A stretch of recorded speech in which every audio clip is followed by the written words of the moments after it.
Para Aristóteles, a ciência seria o conhecimento causal, necessário, universal e demonstrativo. Os cientistas deveriam investigar as causas das coisas que existissem. Nesse sentido, seria possível demonstrar, por meio da argumentação lógica, a verdade das conclusões ou das afirmações das investigações científicas. Tal concepção de ciência parte então da ideia de que cada ente seria e teria um lugar determinado por sua natureza e essência. Na filosofia aristotélica, a realidade e o movimento seriam explicados por meio de princípios metafísicos como as causas formal e final, e os conceitos de ato, potência e substância. A Terra fixa ficaria no centro do universo, circundada pelos planetas. A natureza seria hierarquizada.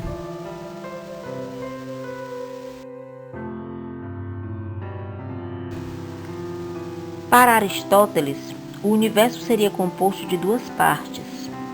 Uma parte baixa, chamada de sublunar, localizada entre a Lua e a Terra.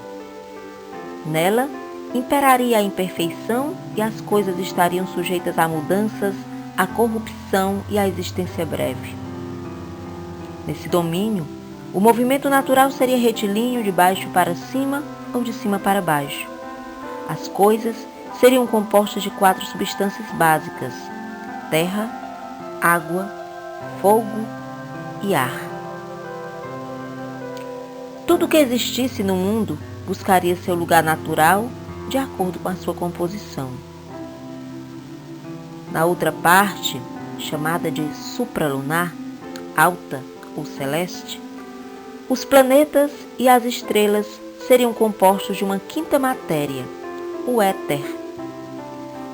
Essa matéria, diferente da terrestre, não sofreria alteração, nunca mudaria. No domínio celeste, o movimento natural seria o circular. Por causa de sua perfeição, os objetos celestes sempre voltariam ao ponto de origem. A física aristotélica serviu de base para a elaboração do sistema geocêntrico do astrônomo Cláudio Ptolomeu. O sistema aristotélico-ptolomaico, com base no qual se considerava a Terra o centro do universo, foi aceito até o século XVI pela maioria dos cientistas, filósofos e religiosos como o modelo cosmológico mais plausível. Aristóteles concebeu a existência da causa primeira ou do princípio primeiro, do movimento do universo, o motor imóvel, como nós podemos perceber nas figuras.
Texto 1. Muitas dessas manchas vêm-se nascerem no meio do disco solar e muitas, igualmente, dissolverem-se e desaparecerem também longe da circunferência do Sol. Argumento necessário de que se geram e se dissolvem, pois se elas, sem gerarem-se e corromperem-se, aparecessem aí somente por movimento local, todas seriam vistas entrarem e saírem pela circunferência extrema. Na outra observação, para aqueles que têm o mínimo conhecimento de perspectiva, a partir da mutação nas figuras aparentes e da aparente mutação na velocidade do movimento, conclui-se necessariamente que as manchas são contíguas ao corpo solar e que, tocando a sua superfície, movem-se com ela ou sobre ela, e que, de modo algum, giram em círculos afastados do Sol. Permite concluir isso o movimento que parece lentíssimo em direção à circunferência do disco solar e mais veloz em direção ao meio. Permitem concluir isso as figuras das manchas, as quais, na direção da circunferência, aparecem muito estreitas quando comparadas a como se mostram nas partes do meio.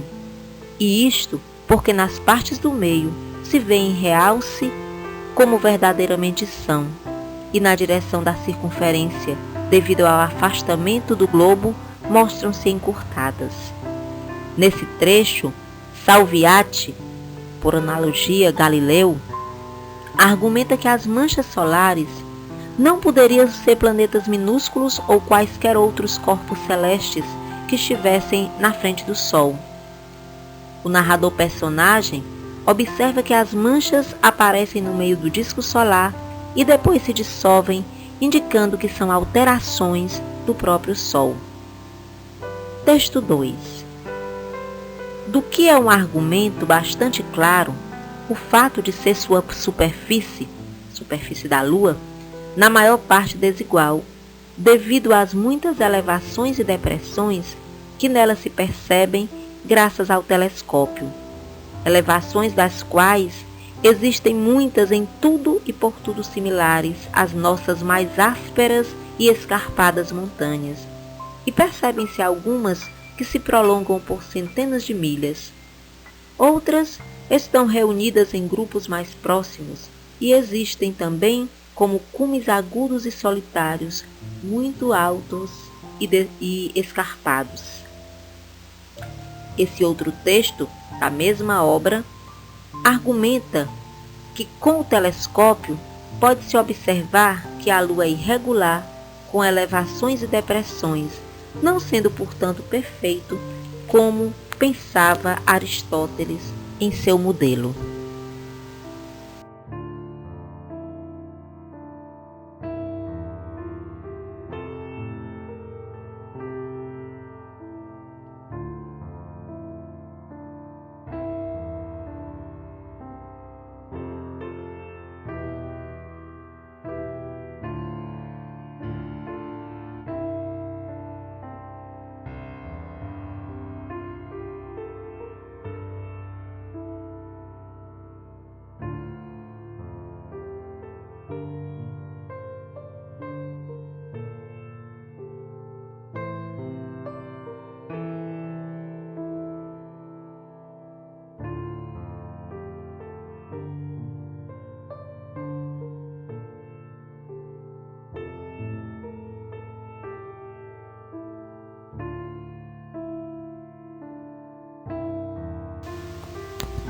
Galileu e outros cientistas da época instituíram o princípio de que a experiência sensível, a observação, deve se antepor às teorias ou concepções.